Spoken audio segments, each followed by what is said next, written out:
आकान empire में हर युवा के जीवन का सबसे बड़ा दिन होता है स्किल अवेकनिंग सेरेमनी। इस दिन पता चलता है कि किसी इंसान के अंदर कौन सी शक्ति छिपी है। और आज बारी थी रिवन सोलक्राफ्ट की। रिवन सिर्फ कोई साधारण लड़का नहीं था। वह सोलक्राफ्ट परिवार का तीसरा बेटा था, जो साम्राज्य के सबसे बड़े 6 नोबल परिवारों में से एक था। उसके दोनों बड़े भाई ऐसी कॉम्बैट स्किल्स के मालिक थे जिनसे बड़े बड़े योद्धा भी डरते थे। इसलिए सभी को उम्मीद थी कि रिवन भी कोई महान शक्ति प्राप्त करेगा। लेकिन जैसे ही अवेकनिंग सर्टिफिकेट सामने आया, पूरा हॉल शांत हो गया। इवैल्यूएटर ने कई बार उस सर्टिफिकेट को देखा, क्योंकि उसे भी यकीन नहीं हो रहा था। फिर उसने धीरे से नाम पढ़ा, विलेज स्केल ऑटोक्राफ्ट। बस इतना ही, ना कोई लेजेंडरी वेपन स्किल, ना कोई पावरफुल मैजिक, ना कोई वॉरियर एबिलिटी, सिर्फ एक छोटी सी निर्माण करने वाली स्किल। कुछ ही सेकंड में पूरा हॉल हंसी से गूंज उठा। लोग रिवन का मजाक उड़ाने लगे। एक नोबल परिवार का बेटा और उसे मिली है किसान जैसी स्किल। विलेज स्केल ऑटोक्राफ्ट, ये तो नौकरों के काम की चीज है। लेकिन सबसे ज्यादा दर्दनाक बात यह थी कि उसके पिता भी निराश थे। उन्होंने गुस्सा नहीं किया, उन्होंने सिर्फ रिवन को देखा और उस नजर में साफ लिखा था कि अब वह उनके लिए बेकार हो चुका है। कुछ दिनों बाद रिवन को सोलक्राफ्ट परिवार से निकाल दिया गया। उसे सिर्फ 3 दिन दिए गए सामान पैक करने के लिए। फिर उसे दिया गया एक छोटा सा वागन, कुछ जरूरी सामान और एक ऐसी जमीन जहां कोई जाना भी नहीं चाहता था। आश्विन रीचेज, एक सुनसान जगह, चारों तरफ बंजर जमीन, सूखी घास, खतरनाक चट्टानें और नीचे 200 मीटर गहरी खाई।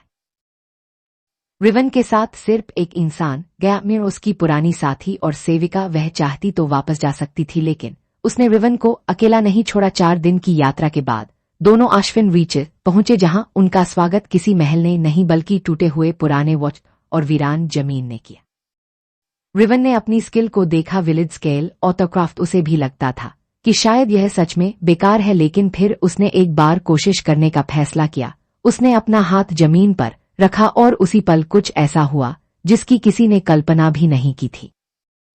पूरी जमीन कांपने लगी। लेकिन यह कोई विनाश नहीं था, यह निर्माण था। पत्थर खुद उठने लगे, चट्टानें अपने आप आकार लेने लगी, पुराना टूटा हुआ वस्त्र टूटकर फिर से बनने लगा, जमीन के अंदर छिपा पानी बाहर आने लगा। और देखते ही देखते एक ऐसी जगह जहां कुछ भी नहीं था, वहां एक छोटा सा गांव तैयार हो गया। इन कुछ समय तक बस खड़ा होकर उस नजारे को देखता रहा। कुछ घंटे पहले तक ये जगह एक वीरान पत्थरों का मैदान थी, जहां ना पानी था, ना घर, ना कोई उम्मीद। लेकिन अब उसके सामने खड़ा था एक छोटा सा गांव, एक स्टोरेज बिल्डिंग, एक रहने का घर, एक वर्कशॉप और एक ऐसा कुआं जिसमें साफ पानी बह रहा था। रिवन को पहली बार एहसास हुआ शायद उसकी स्किल कमजोर नहीं थी। मियर भी इस चमत्कार को देखकर कुछ देर तक कुछ बोल नहीं पाई। आखिरकार उसने रिवन की तरफ देखा और कहा, यंग मास्टर, आपकी स्किल कमजोर नहीं है। रिवन ने उस गांव को देखा और धीरे से मुस्कुराया। शायद सर्टिफिकेट ने मेरी स्किल को कम समझ लिया था, लेकिन असली कहानी अभी शुरू हुई थी। अगले कुछ दिनों तक रिवन ने अपनी स्किल को समझने की कोशिश की। विलेज स्केल ऑटोक्राफ्ट सिर्फ चीजें बना नहीं रही थी, यह आसपास की हर चीज को एनालाइज कर रही थी। पत्थर की मजबूती, जमीन के अंदर मौजूद रिसोर्सेज, हवा की दिशा, पानी के स्रोत, हर चीज की जानकारी रिवन के दिमाग में आने लगी। यह किसी सामान्य निर्माण स्किल जैसी नहीं थी। यह ऐसा था जैसे रिवन के पास एक दूसरा दिमाग हो, जो सिर्फ इंफ्रास्ट्रक्चर और क्रिएशन के बारे में सोचता था। अगर उसे कोई चट्टान दिखाई देती तो स्किल बता देती कि उससे क्या बनाया जा सकता है। अगर वह जमीन देखता तो स्किल बता देती कि वहां कौन सा स्ट्रक्चर सबसे अच्छा रहेगा। एक दिन रिवन उस विशाल चट्टान के किनारे पहुंचा। नीचे सिर्फ धुंध दिखाई दे रही थी, 200 मीटर गहरी खाई और उसके पार एक सुनसान घाटी। लेकिन तभी उसकी स्किल ने कुछ महसूस किया। इस पूरी जमीन के नीचे कुछ छिपा हुआ था, कुछ ऐसा जिसे सदियों से किसी ने इस्तेमाल नहीं किया था। वह थी मानास्तोने, एक ऐसी दुर्लभ चट्टान जो वातावरण की माना एनर्जी को जमा कर सकती थी। पूरा आश्विन प्लाटो असल में एक विशाल माना रेजर्वा के ऊपर बना हुआ था। और सबसे हैरानी की बात, जिस स्किल को लोग किसान स्तर की स्किल कहते थे, वही स्किल इस पूरी शक्ति को इस्तेमाल कर सकती थी। रिवन ने अपनी स्किल से पूछा, तुम आखिर बनाना क्या चाहती हो? स्किल ने शब्दों में जवाब नहीं दिया, लेकिन अचानक एक ब्लूप्रिंट उसके दिमाग में दिखाई दिया और उस ब्लूप्रिंट को देखकर रिवन के होश उड़ गए। वह कोई छोटा गांव नहीं था, कोई साधारण शहर भी नहीं। स्किल एक ऐसी जगह बनाना चाहती थी जो जमीन पर नहीं होगी, एक ऐसा शहर जो आसमान में तैरेगा, एक फ्लाइंग सिटी। योजना पागलपन जैसी लग रही थी, मानस्तुन एनजी का इस्तेमाल करके पूरे शहर को जमीन से ऊपर उठाना, माना कॉन्ड्यूइट्स बनाना, एक ऐसा सिस्टम तैयार करना जो पूरे शहर को हवा में संभाल सके। कोई भी सामान्य इंसान इसे असंभव कहता, लेकिन रिवन के पास खोने के लिए कुछ नहीं था। जिस परिवार ने उसे छोड़ दिया, जिस साम्राज्य ने उसे बेकार समझा, अब वह उसी जगह से अपनी न। अगले 3 महीनों तक रिवन और मीरा ने लगातार काम किया। स्किल अपने आप काम करती रही, पत्थर काटे गए, मानव चैनल्स बनाए गए, नई मशीनें तैयार हुईं और धीरे धीरे एक छोटा गांव बदलने लगा, एक भविष्य के शहर में। लेकिन रिवन को अभी पता नहीं था कि उसकी बनाई हुई यह जगह सिर्फ उसका घर नहीं बनने वाली थी, यह उन सभी लोगों का घर बनने वाली थी जिन्हें दुनिया ने ठुकरा दिया था। रिवन ने कभी नहीं सोचा था कि उसकी छोटी सी बस्ती इतनी जल्दी बदल जाएगी। लेकिन एक दिन आश्विन रीचेस की खामोश जमीन पर कुछ अजनबी लोग दिखाई दिए। वे सैनिक नहीं थे, वे व्यापारी नहीं थे, वे ऐसे लोग थे जिन्हें दुनिया ने कहीं ना कहीं अस्वीकार कर दिया था। सबसे पहले वहां पहुंची एक ड्वार्फ महिला। उसका नाम था सेरा, एक बेहतरीन ब्लैकस्मिथ। लेकिन उसके पुराने शहर में उसकी काबिलियत की कोई कीमत नहीं थी, क्योंकि वह एक ड्वार्फ थी। लोगों ने उसके हुनर से ज्यादा उसके जन्म को देखा। जब सेर ने रिवन का गांव देखा तो उसकी आंखों में विश्वास नहीं हुआ। जहां कुछ महीने पहले सिर्फ बंजर जमीन थी, वहां अब मजबूत पत्थर के घर खड़े थे। एक ऐसा वर्कशॉप था जिसे देखकर कोई भी मास्टर ब्लैकस्मिथ हैरान हो जाए। सेरा ने रिवन से पूछा, तुमने यह सब कैसे बनाया? रिवन ने सिर्फ अपनी स्किल की तरफ देखा और कहा, शायद यह स्किल उतनी कमजोर नहीं है जितना लोगों ने सोचा था। सेरा मुस्कुराई, क्योंकि पहली बार किसी ने उसे उसके हुनर के लिए स्वीकार किया था। कुछ दिनों बाद एक और व्यक्ति वहां आया। उसका नाम था टोवन। वह एक शानदार कार्टोग्राफर था, लेकिन एम्पायर ने उसे भी निकाल दिया था, क्योंकि उसके बनाए नक्शे पुराने नियमों से अलग थे। लोगों ने उसकी सोच को पागलपन कहा, लेकिन रिवन ने टोवन के नक्शे देखे और उसे एक चीज समझ आई। इस दुनिया को सिर्फ ताकतवर योद्धाओं की जरूरत नहीं थी, इसे जरूरत थी उन लोगों की जो कुछ नया सोच सकते थे। धीरे धीरे खबर फैलने लगी, आश्विन रीचेस में एक ऐसा स्थान है जहां किसी का अतीत नहीं पूछा जाता, जहां आपकी पुरानी असफलताएं मायने नहीं रखती, जहां सिर्फ आपका भविष्य देखा जाता है। जल्द ही वहां किसान आए, कारीगर आए, छोटे व्यापारी आए, कुछ ऐसे सैनिक भी आए जिन्हें उनके पुराने राज्य ने छोड़ दिया था। हर व्यक्ति के पास एक कहानी थी, हर व्यक्ति के पास एक दर्द था, लेकिन अब उनके पास एक नया घर था। जैसे जैसे लोग बढ़ते गए, रिवन की स्किल भी बदलने लगी। पहले वह सिर्फ एक छोटे गांव तक सीमित थी, लेकिन अब उसकी क्षमता बढ़ रही थी। अब ऑटोक्राफ्ट सिर्फ घर नहीं बना रही थी, यह सड़कें बना रही थी, बड़े वर्कशॉप बना रही थी, खेती के लिए जमीन तैयार कर रही थी और पूरे शहर की योजना खुद तैयार कर रही थी। जिस लड़के को कभी कमजोर कहा गया था, अब लोग उसे एक अलग नजर से देखने लगे। वह कोई योद्धा नहीं था, उसके पास कोई विनाशकारी शक्ति नहीं थी, लेकिन उसके पास एक ऐसी ताकत थी जो पूरी सभ्यता बना सकती थी। एक रात रिवन अपने शहर के सबसे ऊंचे स्थान पर खड़ा था।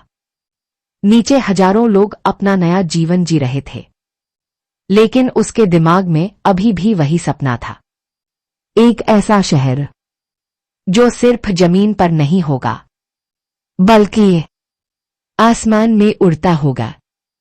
कई महीनों की लगातार मेहनत के बाद वह दिन आखिर आ ही गया। पूरे शहर के नीचे माना कंडुइट्स बिछाए जा चुके थे। विशाल माना क्रिस्टल्स पूरी शक्ति से चमक रहे थे। हर बिल्डिंग, हर सड़क, हर टावर अब एक ही मैजिकल नेटवर्क से जुड़ चुका था। रिवन जानता था, अब पीछे लौटने का कोई रास्ता नहीं था। सुबह होते ही पूरे शहर में खबर फैल गई। आज कुछ ऐसा होने वाला था जो इस दुनिया में पहले कभी नहीं हुआ। लोग अपने घरों से बाहर निकल आए। बच्चे उत्साहित थे, लेकिन बड़े लोगों के चेहरों पर डर साफ दिखाई दे रहा था। अगर यह प्रयोग असफल हो गया तो पूरा शहर खत्म हो सकता था। रिवन शहर के बीचों बीच बने विशाल मंच पर खड़ा हुआ। उसने सभी नागरिकों की ओर देखा और शांत आवाज में कहा, जब दुनिया ने हमें ठुकराया था तब हमने हार नहीं मानी। आज हम साबित करेंगे कि इंसान की असली ताकत उसकी स्किल नहीं, बल्कि उसका विश्वास होता है। पूरा शहर तालियों की गूंज से भर उठा। रिवन ने धीरे धीरे अपना हाथ मानकों पर रखा। उसी पल पूरे शहर में नीली रोशनी फैल गई। सड़कों पर बने मैजिकल सिंबल्स चमकने लगे। दीवारों के अंदर छिपे मानव सर्किट सक्रिय हो गए। ऐसा लग रहा था मानो पूरा शहर जीवित हो गया हो। अचानक पूरी जमीन जोर जोर से कांपने लगी। पहाड़ों से पत्थर गिरने लगे। दूर खड़े पेड़ों की शाखाएं हिलने लगी। लोग डरकर अपने बच्चों को पकड़ने लगे, लेकिन रिवन बिल्कुल शांत खड़ा रहा। उसे पता था यही वह क्षण है जिसका वह महीनों से इंतजार कर रहा था। धीरे धीरे पूरा प्लाटो जमीन से ऊपर उठने लगा। पहले कुछ इंच, फिर कुछ मीटर, और देखते ही देखते पूरा शहर हवा में तैरने लगा। नीचे सिर्फ बादल थे और ऊपर चमकता हुआ नीला आसमान। दुनिया का पहला फ्लाइंग सिटी जन्म ले चुका था। कुछ पल पहले जो लोग डरे हुए थे, अब उनकी आंखों में खुशी के आंसू थे। बच्चे खुशी से दौड़ रहे थे। सर आसमान की ओर देखकर मुस्कुरा रही थी। मीर की आंखों में गर्व साफ दिखाई दे रहा था, क्योंकि जिस इंसान को दुनिया ने कमजोर कहा था, आज उसी ने इतिहास बदल दिया था। शहर लगातार ऊपर उठता गया, जब तक कि वह बादलों के ऊपर नहीं पहुंच गया। सूरज की किरणें क्रिस्टल टावर्स पर पड़ रही थीं। नीचे पूरी दुनिया बहुत छोटी दिखाई दे रही थी। ऐसा लग रहा था मानो यह कोई सपना हो। रिवन ने चारों तरफ देखा। यह अब सिर्फ एक शहर नहीं था, यह उम्मीद का प्रतीक था। यह उन लोगों का घर था जिन्हें दुनिया ने कभी अपनाया नहीं, और अब यहीं से एक नए साम्राज्य की शुरुआत होने वाली थी। लेकिन रिवन यह नहीं जानता था कि उसके इस चमत्कार को सिर्फ उसके लोग ही नहीं देख रहे थे। दूर आसमान में इंपीरियल स्काईशिप्स इस उड़ते हुए शहर की ओर बढ़ रहे थे। एम्पायर को आखिरकार पता चल चुका था कि जिस लड़के को उन्होंने बेकार समझकर निकाल दिया था, वही अब दुनिया की सबसे बड़ी शक्ति बन चुका है। ऑकन एम्पायर में सब कुछ सामान्य चल रहा था, लेकिन अचानक आसमान की निगरानी करने वाले सैनिकों ने एक ऐसी चीज देखी जिस पर विश्वास करना मुश्किल था। बादलों के ऊपर एक पूरा शहर तैर रहा था। एम्पायर ने तुरंत अपने सबसे तेज स्काईशिप्स को उस जगह भेजा। सैनिकों को आदेश दिया गया, पता लगाओ कि यह क्या है, क्योंकि अगर यह कोई दुश्मन की शक्ति थी तो एम्पायर के लिए यह एक बड़ा खतरा बन सकता था। जैसे ही इंपीरियल स्काईशिप्स बादलों के ऊपर पहुंचे, उनके सामने जो नजारा आया उसे देखकर सभी सैनिक शांत हो गए।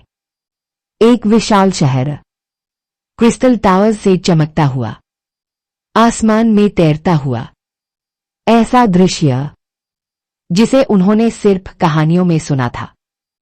एक सैनिक ने धीरे से कहा, यह कैसे संभव है? कोई इंसान पूरा शहर हवा में कैसे उठा सकता है? दूसरे सैनिक ने जवाब दिया, यह किसी सामान्य मेट का काम नहीं हो सकता। लेकिन उन्हें नहीं पता था कि यह सब एक ऐसे व्यक्ति ने किया था जिसे कभी कमजोर कहा गया था। जब यह खबर इंपीरियल पैलेस पहुंची तो पूरा राजदरबार हिल गया। सम्राट, नोबल परिवार और बड़े अधिकारी सब उस रिपोर्ट को देखकर हैरान थे। फिर किसी ने एक नाम लिया, रिवन सोलक्राफ्ट। कुछ पल के लिए पूरा हॉल शांत हो गया, क्योंकि सभी को याद था वही रिवन जिसे उन्होंने एक असफल व्यक्ति समझा था, जिसे उसकी कमजोर स्किल के कारण निकाल दिया गया था। जब सोलक्राफ्ट परिवार को यह खबर मिली तो उनके चेहरे बदल गए। जिस बेटे को उन्होंने शर्म समझा था, आज वही एक ऐसा शहर बना चुका था जिसे पूरा एम्पायर समझ भी नहीं पा रहा था। रिवन के पिता चुपचाप बैठे रहे। उनके दिमाग में वही दिन घूम रहा था जब उन्होंने रिवन की स्किल को बेकार कहा था। लेकिन अब सवाल बदल चुका था, क्या स्किल कमजोर थी या फिर उनकी सोच कमजोर थी? रिवन ने एम्पायर के आने की खबर सुनी, लेकिन वह डरने वाला नहीं था।